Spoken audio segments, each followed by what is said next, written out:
안녕하세요, 썸썸이에요.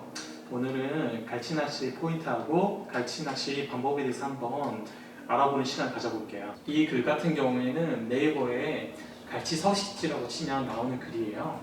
갈치는 보통 주로 수심 50에서 300m 깊은 바닷속에 주로 살고요. 이제 밤이 되면 이제 불빛에 따라서 연안으로 흘러 들어오는 거거든요. 그래서 갈치 포인트를 많이 물어보시는 분들 많으세요. 그래서 썸썸이가 갈치 포인트를 어떻게 잡고 어떻게 구별하는지 한번 알려드릴게요. 제가 주로 포인트를 찾을 때 쓰는 사이트예요. 이거는 바다누리 해영 정보라고 해서 우리나라의 해도를 보여주는 거거든요. 보시면은 여기에 포인트의 수심과 그리고 보시면은 이렇게 R이라고 적힌 거는 여기 바다의 상태를 보여줘요. R은 암석으로 되어 있고요. 샌드는 샌드, 그리고 뻘지역은 뻘지역으로 다 표시가 되어 있어요. 이걸 보면서 갈치 포인트를 어떻게 찾는지 한번 알려드릴게요.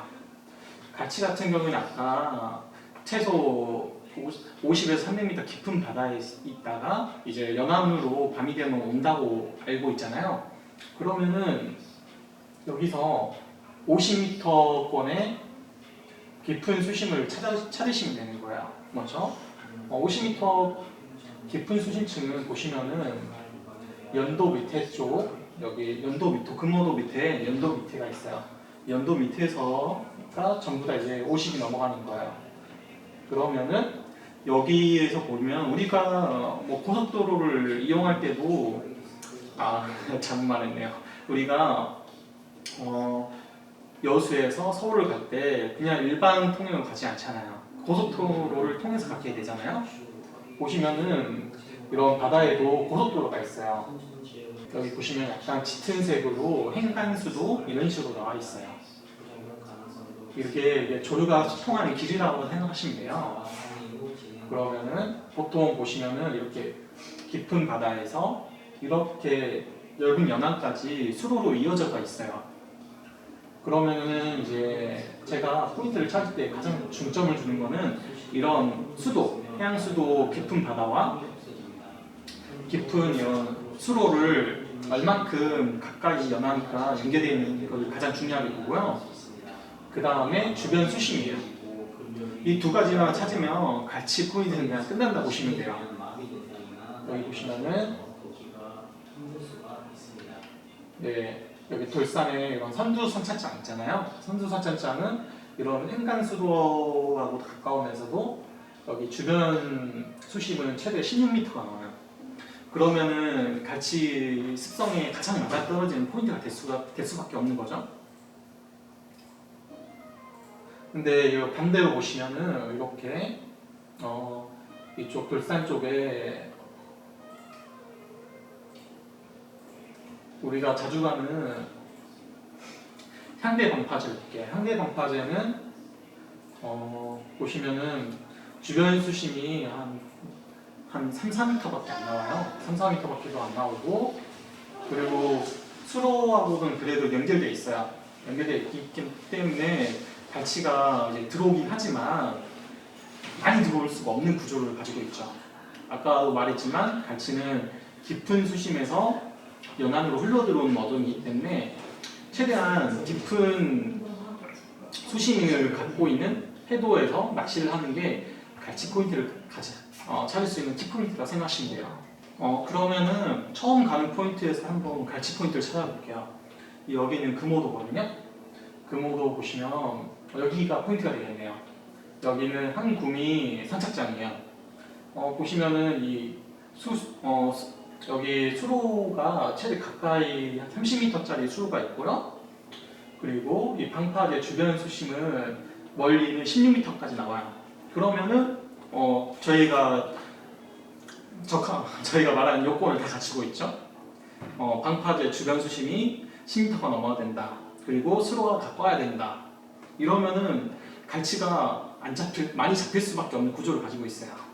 그러면은 이거를 이렇게 바다누리 해양정보 서비스를 보시면서 갈치 포인트를 직접 찾아서 가신다면 다른 사람보다 더 쾌적하게 더 많은 갈치를 잡으실 수가 있어요. 그럼 제가 생각하는 갈치 낚시에 대해 한번 설명해 드릴게요.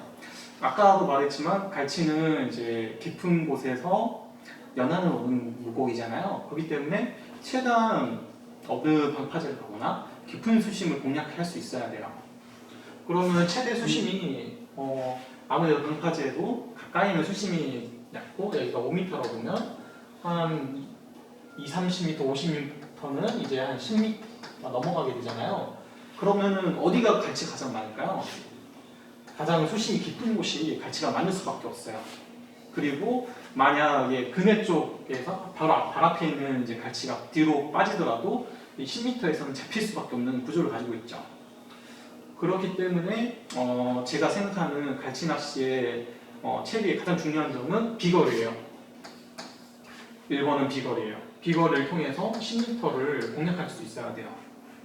그리고 두 번째는 그리고 갈치 낚시에서 제가 두 번째로 중요하다고 생각하는 거는 폴링 액션이에요. 보통 갈치는 이렇게 낚시를 해보신 분은 알겠지만 이렇게 서서 이렇게 이동하는 물고기예요. 이렇게 머리가 위로 있고 이렇게 몸통이 이렇게 밑으로 있거든요. 그래서 낚시를 많이 해보신 분은 알겠지만 폴링 액션에서 한 갈치가 잡힐 때 한 폴링 액션이 9 정도 잡힌다면 리트리블 액션에서 한 1 정도 잡혀요. 9대 거의 잡히는 비율이 9대 1이라고 보시면 돼요. 그러면은 어떤 채비가 폴링 액션을 가장 효율적으로 할 수 있냐, 이 채비가 좀 가장 중요하다고 생각해요. 그리고 가장 중요한 세 번째는 생미끼예요. 갈치 낚시를 많이 해보시면 아시겠지만 웜을 사용하신다면 웜의 색깔과 웜의 종류 이런 거에 따라서 입질 차이가 어마어마하게 발생을 해요. 하지만 이제 생미끼를 써보신 분들은 그런 게 없어요. 갈치는 생미끼를 쓰는 순간부터 이제 동일하게 있으면 무는 공격성이 강하기 때문에 바로바로 입질을 해요. 그렇기 때문에 저는 갈치 루어에서 가장 갈치 루어라고 좀 하기 어렵네요. 갈치 채비에서 가장 중요한 거는 생미끼 채비라 생각해요. 근데 여기서 좀 많이 갈리실 거예요. 난 전통 루어파다 하시면은 지그헤드와 웜을 조합한 조합을 선호하실 거예요. 그러면 제가 그동안 사용했던 갈치 채비에 대해서 한번 설명해 볼게요. 가장 많이 쓰는 게 이런 지그헤드 그리고 이런 갈치 웜 이렇게 가장 간단하게 이렇게 많이 사용하셨을 거예요. 하지만 아무래도 지그헤드가 이거 같은 무게는 보통 5g 정도 해요. 5g이기 때문에 아무리 얇은 원사를 사용한다 해도 그렇게 멀리 원투가 되지 않거든요. 멀리 비거리를 낼 수가 없어요. 그래서 보통 이런 캐스팅 볼을 많이 사용하실 거예요. 캐스팅 볼을 사용하고 근데 이 채비에 문제는 있어요. 제가 많이 사용해봤지만 웜을 사용하다 보니까 생미끼에 비해서 입질이 좀 젖어요. 그리고 제가 원하는 폴링 액션이 제대로 나오진 않더라고요.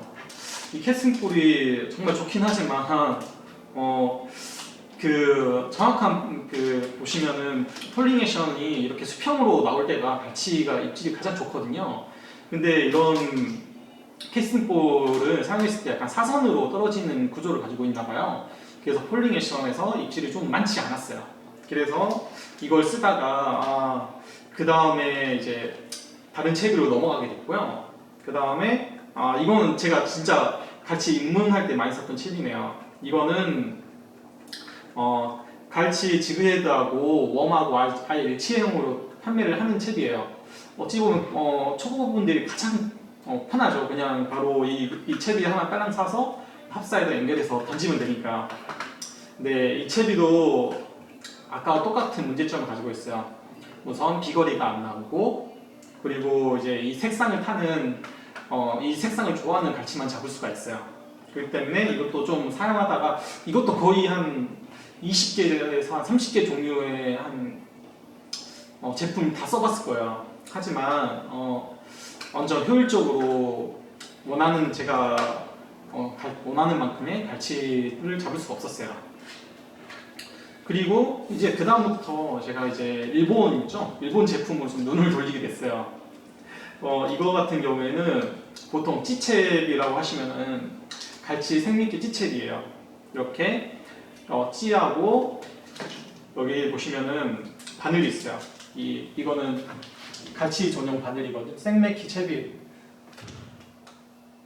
이렇게 보시면은 케미를 달고 밑에 꽁치나 돼지고기도 이렇게 생미끼를 바로 직결로 연결할 수가 있어요. 근데 아무래도 찌채비도 문제가 있어요. 원투를 비거리가 많이 나오지 않고, 그리고 갈치는 빛에 반응을 하잖아요. 이 찌채비를 찌낚시 하시는 분들은 많이 사용하실 거예요. 근데 이 찌를 갈치들이 많이 공격하기 때문에 어떤 때는 저도 찌채비로 넘어가서 찌채비로 갈치를 낚시를 할 때 많게는 하루에 5개 정도의 찌를 잃어버린 적도 있어요. 그렇기 때문에 이건 맞지 않다 해가지고 그 다음에 저희가 이제 일본 쪽으로 이제 제품을 많이 알아보니까 일본에는 방파제 태냥 낚시를 많이 하더라고요. 그래서 이제 최종적으로 정착한 게 방파제 태냥 낚시예요. 이거는 장비가 더 간단해요. 보시면은 이런 50mm나 이런 75mm 이런 케미에다가요. 보시면은 이런 방파제 전용 테냐가 있어요. 보시면은 방파제 전용 이게 테냐거든요. 보시면 이제 케이블이 달려 있어서 바로 초보자분들도 그냥 케이블 달고 여기 보시면 감는 철사도 있어요. 철사도 있기 때문에 초보자분들도 바로 이제 연결하고 그냥 바로 미끼를 감아서 쉽게 낚시를 하실 수가 있고요.